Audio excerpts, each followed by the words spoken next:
Good afternoon. Today I'm going to be reviewing the Rolex Cosmograph Daytona reference 116503. This watch is available for €18,990. You can purchase the watch from Chronex.com online, alternatively in person at their boutiques. All their watches are Chronex certified original by their in-house watchmakers, and all their watches are covered by the Chronex 24-month warranty. So firstly, let's look at the box that the watch comes in, and then I'll talk you through the other items one gets with a piece. So the Daytona comes in a watch box protected by this cardboard outer watch box, and as you can see on the lid, it has the Rolex coronet. One removes the lid, and this is the watch box itself.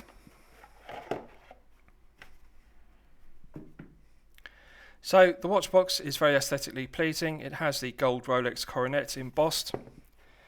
And inside, I'll show you the other accessories. One pulls down the flap, and there is a leather wallet which contains the worldwide service manual. And on the reverse, we have the warranty card. For security, I've blacked out the serial number, but you can see the reference number is the 116503, which is the white dial Daytona in Rolex.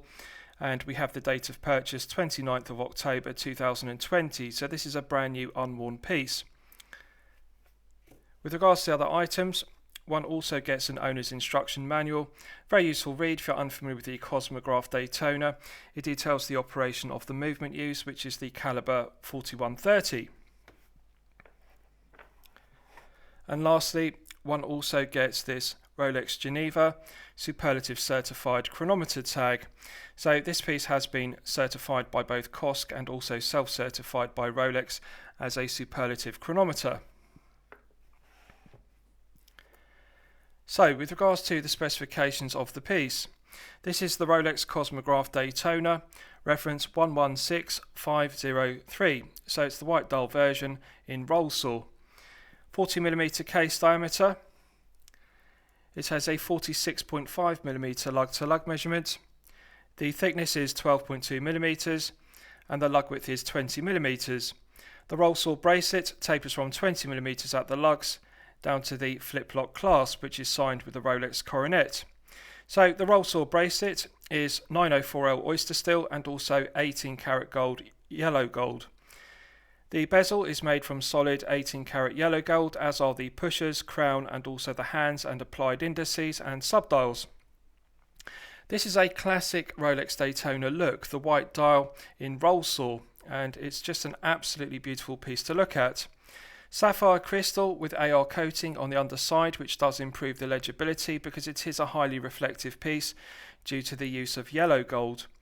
The yellow gold bezel is finished to perfection and is mirror polished, and it's just absolutely beautiful to look at. It complements the lip of the sapphire crystal.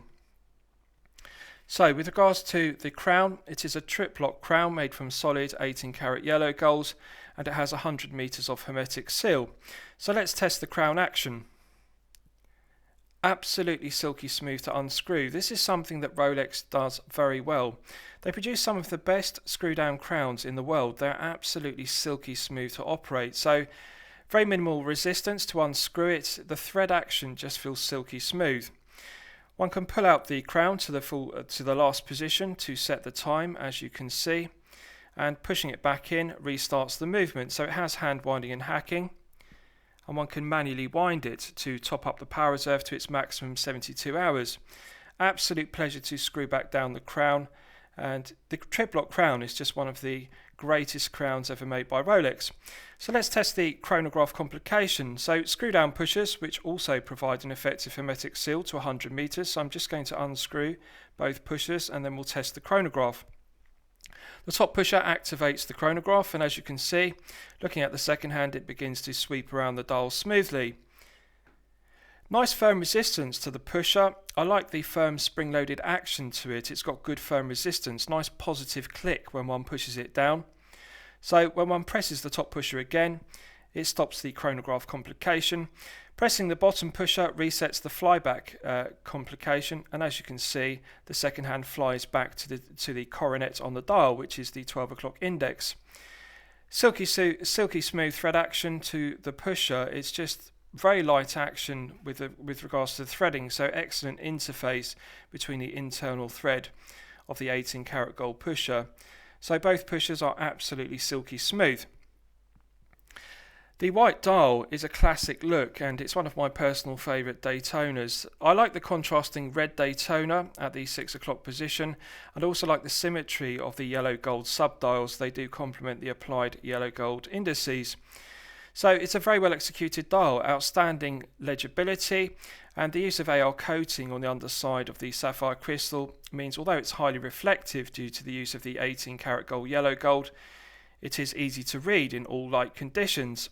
So it's a very shiny piece, it's very glossy, but the AR coating does enhance the legibility. And I really think the roll saw finishing does complement the white dial to perfection. Brushed satin finish to the outer links, which are made from oyster steel, and they complement the contrasting mirror polished 18 karat gold centre links. As you can see, there is a lovely lustre to both the oyster steel and also the mirror polished 18 karat gold. Needless to say, the finishing to the roll saw flip lock clasp is also done to perfection. Mirror polish to the flanks, and we have a brushed satin finish to the outer sections and 18 karat gold centre section. Very well executed, and really the roll saw is the perfect look for the Daytona with white dial.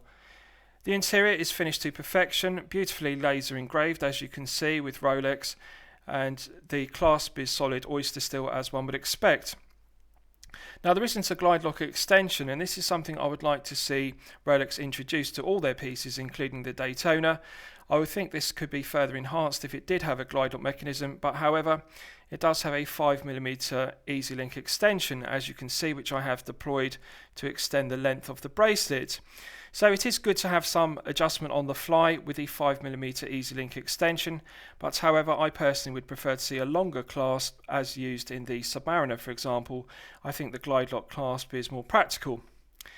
The screw down solid oyster steel case back is brushed longitudinally into a satin finish to perfection, as you can see, and although undecorated it is finished to a very high standard, and the bracelet is just an absolute pleasure to look at.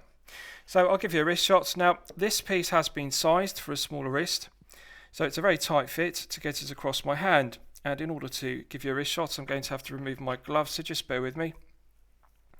And I can get it over my hand without my glove. Now it's too tight to do up the clasp, but I'll hold it on wrist and you can see how it looks. 40mm case with a relatively short 46.5mm lug-to-lug measurement means the Daytona case is a very snug fit to the wrist, and as you can see the roll saw bracelet does complement the 18 karat yellow gold bezel. Very aesthetically pleasing piece. I think this is one of the best looking Rolex Daytona watches ever made. The white dial with contrasting red Daytona is a classic purist Rolex collector look.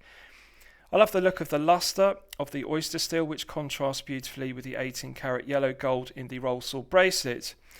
It's a very good looking piece, incredibly comfortable to wear because it doesn't wear with wrist presence, and it doesn't wear with great heft because it is only 156 grams.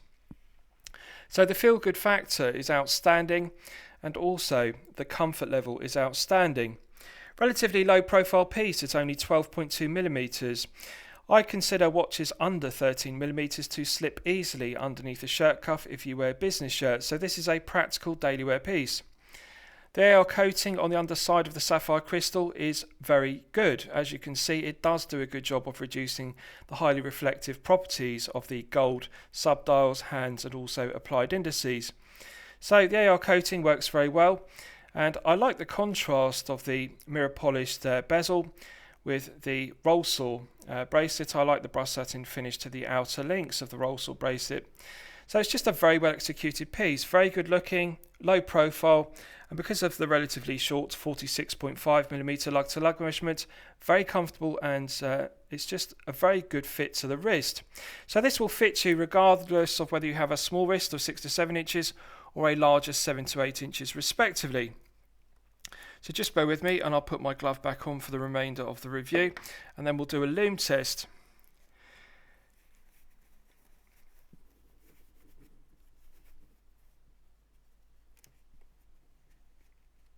Right, so as always, I'm going to use my 100 UV LED torch, and we'll charge up the lume to its absolute peak, and we'll test it. So as with other Rolex pieces, this uses chromolite, which is the very best of Swiss Lume. Right, so that's now fully charged, and as you can see, it has not disappointed. This is the very best of Swiss Lume. Really, nothing comes close to Rolex chromolite. The blue tone of chromolite looks similar to Swiss BGW9 Superluminova. It has that characteristic blue tone rather than the green tone of C3 Superluminova, for example. Although the applied indices don't allow for large plots of lume, they are glowing very brightly due to several layers of chromolite, and also the baton style hands don't allow for several layers to be applied. But having said that, one can clearly read the time, so it is working very well. And I think Rolex deserve full credit for using the very best quality chromolite lume. It really is exceptional. It's 10 out of 10 performance. Right, so let's discuss the movements used in this piece, because it's one of my favourite aspects. The movement used is the caliber 4130.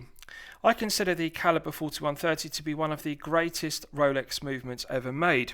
It is a technically excellent movement. It is reliable, efficient, and also it is innovative in its specifications. It has 44 joules. It runs at 28,800 vibrations per hour and a frequency of 4 Hz.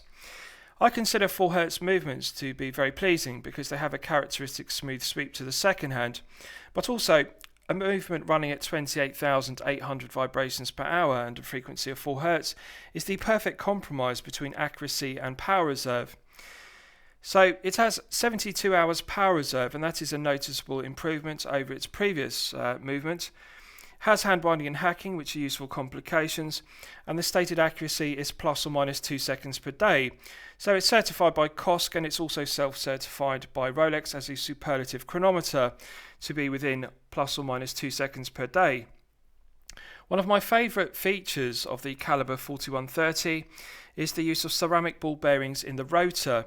Now, the use of ceramic ball bearings rather than stainless steel, that alone increases the efficiency of the winding by 68%. So that's responsible for increasing the power reserve to 72 hours, which is very impressive. So it is a technically excellent movement. It really is one of the greatest Rolex movements ever made. Another feature I really like about it is it has a 10-year service interval. Previously, Rolex movements had a 5-year service interval, but Rolex developed a new high-performance lubricant, and this caliber 4130 uses that, so that extends the service interval from 5 years to 10 years, respectively.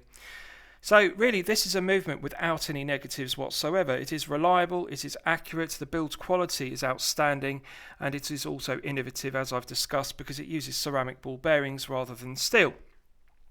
So it just is one of the greatest chronograph movements and one of the greatest chronograph movements ever made by Rolex. So I highly recommend it to you. I think that the movement is a reason alone to purchase this watch, regardless of this Daytona being absolutely beautiful. So lastly, I'll surmise the piece. What do I think of it overall? Well, when I'm considering reviewing a watch on my channel, the watch should meet 2 criteria. It should be both excellent quality and excellent value at the respective price points. At €18,990, this is a top tier piece, and it's a case of one is getting what one pays for. This watch is exceptional. Everything about it is flawless. It is a watch without any negatives whatsoever. The only thing I would change about it, as I've discussed, is I would change the flip lock clasp with the 5mm easy link extension to a glide lock clasp as used in the Submariner. But apart from that, everything about it is perfect. This is the perfect chronograph piece. The Daytona is an iconic purist Rolex collector's piece, and the white dial version we're looking at here in roll saw is a classic Daytona look. It's one of the best looking Rolex watches ever made.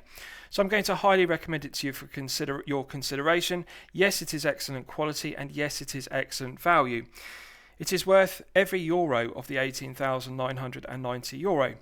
So I hope you've liked my review of the Rolex Cosmograph Daytona. Please feel free to post your own comments below the video. Thank you very much.